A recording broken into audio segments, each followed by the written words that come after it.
Bienvenidos a una creepypasta más de Julio Stone, comenzamos. Hola a todo que esté leyendo esto. Es la historia de mis últimas horas de vida. Así que cuando estés leyendo esto probablemente yo ya esté muerto. Solo quiero hacerles saber cómo fueron mis últimas 24 horas antes de morir, y cómo mi agonía comenzaba a ser más grande conforme las horas pasaban. Al principio de mi día cuando me desperté fue totalmente normal.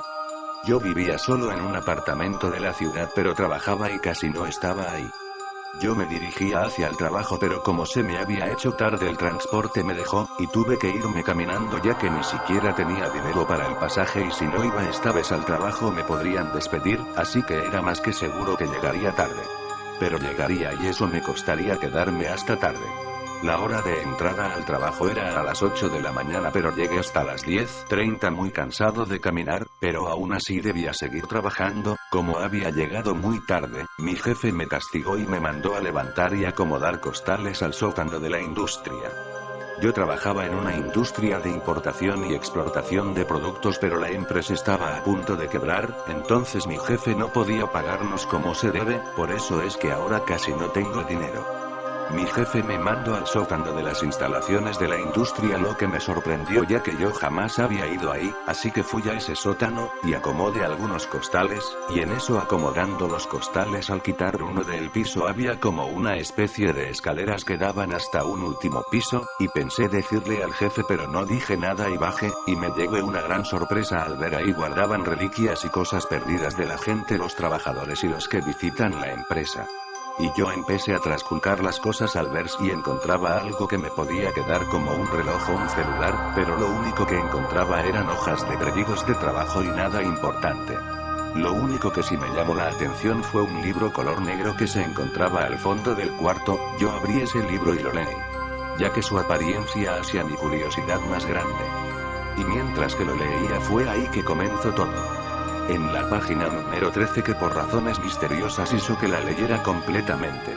Esta hoja de la página estaba en blanco pero en una parte decía: tu destino como esta hoja en blanco está, yo escribiré cada letra con tu sangre y finalmente el camino tu muerte lo leerás, firma la muerte. De pronto algo frío recorrió mi cuerpo, jamás debí leer este libro, es imposible que algo como esto existe. Esto debe ser una broma de mal gusto, soy un idiota, yo me largo de aquí, y solté el libro y este cayó. Pero en la parte de atrás estaban escritos varios símbolos que desconocía.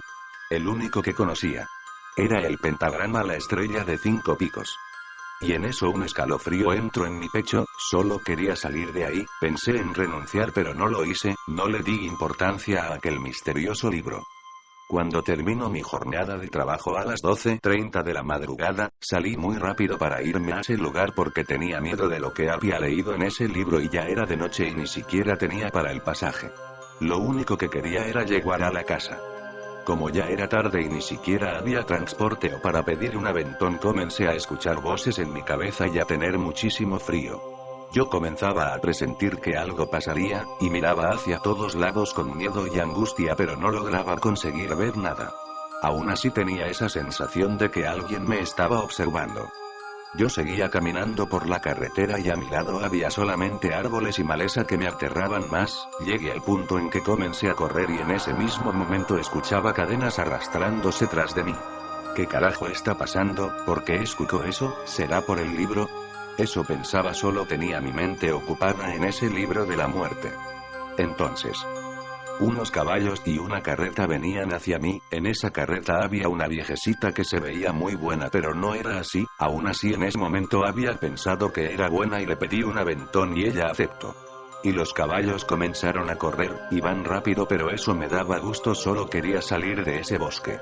Yo quise tener una conversación con esa señora pero cuando intentaba hablarle la anciana me ignoraba, pareciese como si no me escuchase. Esa mujer me dijo que algo muy malo pasaría, los caballos empezaron a llorar, yo tenía mucho miedo y entonces esa anciana sacó una especie de cuchillo y comenzó a despellejarse hasta quedar en músculos y sus huesos, se veía sus huesos. Yo estaba en shock, no podía creer lo que sucedía, así que salté de la carreta y me rompí una pierna y un brazo, ya no podía respirar bien porque también sentía rotas algunas costillas, me dolía demasiado pero tenía que intentar caminar. Porque no quería que eso regresara y me asesinara. En eso miré en el asfalto y estaba ese maldito libro tirado en la calle en medio de la oscuridad, así que me arrastré hacia él agonizando de dolor y con la sangre que brotaba de mi brazo roto intenté escribir algo por si lo encontraban después. Escribí auxilio. Ayuda. He saltado de una carreta hacia el asfalto y me rompí una pierna y un brazo, también me fracturé las costillas y no puedo respirar, estoy sangrando mucho, necesito ayuda, voy a morir aquí. Y mientras terminaba de escribir eso hasta mero abajo decía algo que me desconcertó. Decía, tu destino como esta hoja en blanco está, yo escribiré cada letra con tu sangre y finalmente el camino tu muerte lo leerás. Estaba escribiendo lo que me estaba pasando en la página 13 con mi propia sangre y estaba leyendo eso. Uno día después desperté en un hospital y me duele mucho todo, estoy escribiendo esto porque sé que moriré. Y quiero que la gente se entere de lo que me pasó. Él se llamaba Francisco Morales y murió en 1994 y dejó este escrito bajo la almohada de su habitación en el hospital. Todos los doctores creyeron que estaba loco. Pero en realidad todo fue verdad, esto lo saqué de un artículo de defunciones de un periódico, esto fue verdad. Jajajajajaj, nadie creería esa historia pero estuvo entretenida. Eso fue todo amigos, suscríbanse si les gustó la creepypasta. Julio Stone fuera. Paz.